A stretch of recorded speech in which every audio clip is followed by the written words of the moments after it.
సొంతిల్లు కట్టుకోవాలనే కోరిక, చేతిలో స్థలము, ఈ రెండు ఉండగానే సరిపోదు. ఇల్లు నిర్మించుకోవాలి అన్న ఆలోచన రాగానే బడ్జెట్ లెక్కల కన్నా ముందు ఎదుర్కొనే మొదటి సవాలు ఆ ఇంటికి అవసరమైన అనుమతులు తెచ్చుకోవడం ఎలా అనే. ఈ కష్టాలు తప్పించడానికి ఆన్లైన్ లో అనుమతుల విధానాన్ని తెచ్చింది తెలంగాణ ప్రభుత్వం. మరి జీహెచ్ఎంసీ, హెచ్ఎండిఏ, డిటిసిపి ఏరియాల్లో ఇల్లు కట్టుకోవాలంటే ఎలా?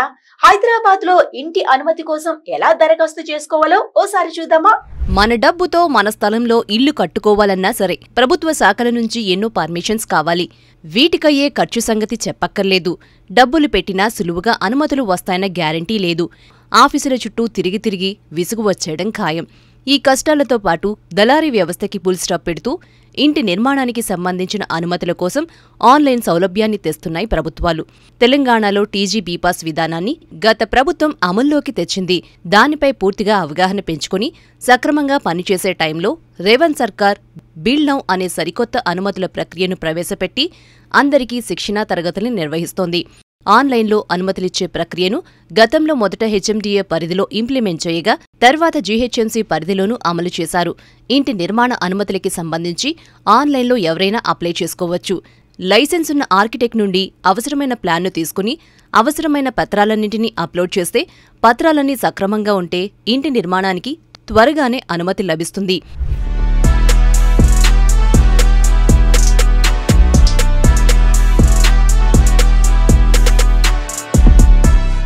కావాల్సిన పత్రాల విషయానికొస్తే ప్లేస్ ఓనర్, ఆర్కిటెక్ట్, ఇంజనీర్ సంతకం చేసిన భవన నిర్మాణ అనుమతి దరఖాస్తు, అప్లికేషన్ ఫీజ్, కట్టుకోదలిచిన స్థలం ఫోటో, పహాణీ, స్థలానికి సంబంధించి గెజిటెడ్ ఆఫీసర్ సంతకం చేసిన sale deed xerox copy, gazetted officer సంతకం చేసిన link document xerox copy, layout copy, place latest market వాల్యూని సూచించే పత్రం, encumbrance certificate, land usage certificate, ₹100 విలువైన స్టాంప్ పేపర్పై అఫిడవిట్, ₹20 విలువైన స్టాంప్ పేపర్పై డిక్లరేషన్ ఉండాలి.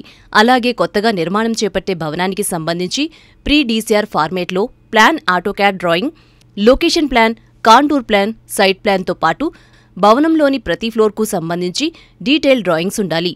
ఇక parking floors, terrace, building elevation, cross section, rain water harvesting pit, owner, architect, structural ఇంజనీర్ల సంతకాలతో కూడిన మార్టిగేజ్ ప్లాన్ కూడా జతపర్చాలి.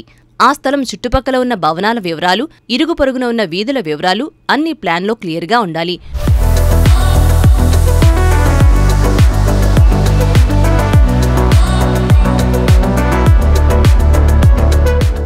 తెలంగాణలో భవనాలు, లేఅవుట్ల ఆమోదం కోసం నూతన ఏకీకృత ఆన్లైన్ సిస్టమ్ ను తీసుకొచ్చింది రేవంత్ ప్రభుత్వం. లేఅవుట్లు, హైరైజ్ బిల్డింగ్స్, డ్రాయింగ్, స్క్రూటీనీలో జాప్యాన్ని నివారించడానికి బిల్డ్ నౌ పేరుతో కొత్త పోర్టల్ ను తెచ్చింది. మరి దీని వల్ల ఎంత మేరకు ప్రయోజనం ఉంది?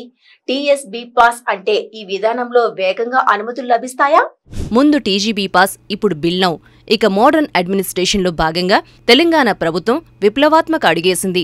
భవనాల నిర్మాణం, లేఅవుట్ల అనుమతులకు డ్రాయింగ్, స్క్రూటినీ ప్రాసెస్ ఆలస్యమవుతుండటంతో ఈ లేట్ సిస్టమ్కు స్వస్తి చెబుతూ బిల్డ్ నౌ పేరుతో కొత్త ఆన్లైన్ సిస్టమ్ను ప్రవేశపెట్టింది రేవంత్ ప్రభుత్వం.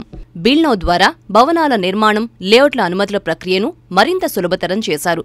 బ్లాక్ చైన్ టెక్నాలజీ ద్వారా డ్రాయింగ్ అండ్ స్క్రూటినీ ప్రక్రియ నిమిషాల్లోనే కంప్లీట్ అవుతోంది. అంతేకాదు 3D టెక్నాలజీ ద్వారా ప్రజలు తమ భవన నిర్మాణ ప్రక్రియను ముందే అగ్మెంటెడ్ విజువలైజేషన్ ద్వారా వీక్షించవచ్చు. ఇన్నాళ్లు టీజీ బీపాస్ ద్వారా ఈ అనుమతుల ప్రక్రియ నడిచేది. ఇందులో సమయం ఎక్కువ తీసుకోవడంతో పాటు లావాదేవీలు, ఆమోదాలు ప్రజలకు పూర్తిగా కనిపించవు. బిల్డ్ నౌలో పబ్లిక్ బ్లాక్ చైన్ టెక్నాలజీని ఉపయోగించడం వల్ల నమ్మకం, జవాబుదారీతనం పెరిగింది. ఇక టీజీ బీపాస్లో దరఖాస్తు ప్రక్రియ చాలా క్లిష్టంగా ఉందనే కంప్లైంట్స్ ఉన్నాయి. దీనివల్ల సామాన్యులు ఇబ్బందులు పడడంతో పాటు పొరపాట్లకు తావుంది. బిల్డ్ నౌలో AI based virtual assistant platform feature ఉంది. దీని ద్వారా అప్లికేషన్ ప్రాసెస్లోనే వినియోగదారుల సందేహాలు, సమస్యలు నివృత్తి చేయొచ్చు.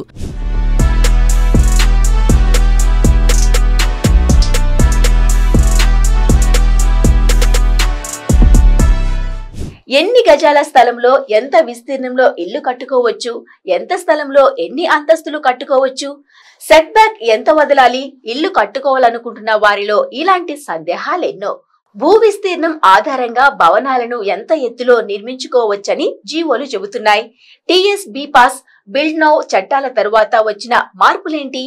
ఇక స్థలం 60 గజాల్లోపు ఉంటే G+1కు అనుమతి లభిస్తుంది. పార్కింగ్కు స్థలం వదలాల్సిన అవసరం లేదు. ఎదురుగా ఉన్న రోడ్డు వెడల్పు 40 నుంచి 60 అడుగుల వరకుంటే 5 అడుగులు, 60 అడుగులు దాటితే 10 అడుగులు సెట్బ్యాక్ వదలాలి. మిగిలిన 3 వైపులా ఎలాంటి సెట్బ్యాక్లు అక్కర్లేదు. రోడ్ వైపు కొంత స్థలం వదిలి ఇల్లు కట్టుకోవచ్చు. అలాగే G+ అనుమతి కోసం పార్కింగ్ స్థలం వదలాల్సిన అవసరం లేదు.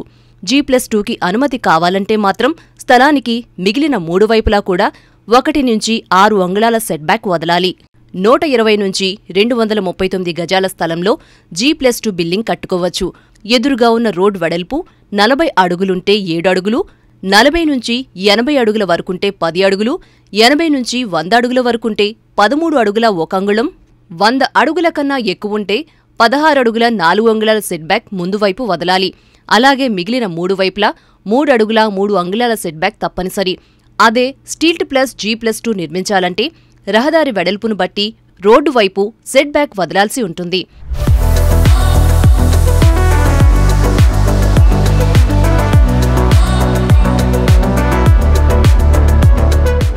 $359 నుంచి $478 గజాల స్థలంలో స్టీల్ట్ ప్లస్ G+1 నిర్మించుకోవచ్చు.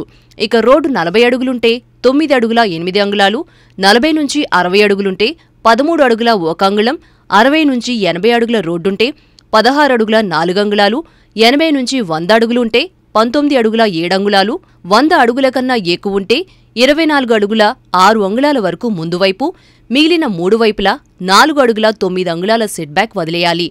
1196 చదరపు గజాలు దాటిన స్థలంలో బహుళ అంతస్తులకు అనుమతులున్నాయి. అదనంగా 1 లేదా 2 అంతస్తులు కట్టుకోవాలంటే TDRను ఉపయోగించాలి. ఎత్తుకు తగ్గట్టు వివిధ శాఖల నుంచి అనుమతులు, నిరభ్యంతర పత్రాలు తప్పనిసరి. తాజాగా బహుళ అంతస్తులు, ఆకాశ హర్మ్యాలు నిర్మించే బిల్డర్లు TDRల ఆధారంగానే అనుమతులను తీసుకొచ్చే విధానాన్ని ప్రవేశపెట్టేందుకు రేవంత్ సర్కార్ ఆలోచిస్తుందని సమాచారం. ఏదేమైనా ప్రభుత్వం ప్రవేశపెట్టిన బిల్ నౌ ద్వారా అనుమతులని త్వరగా రావాలని ఆశిద్దాం.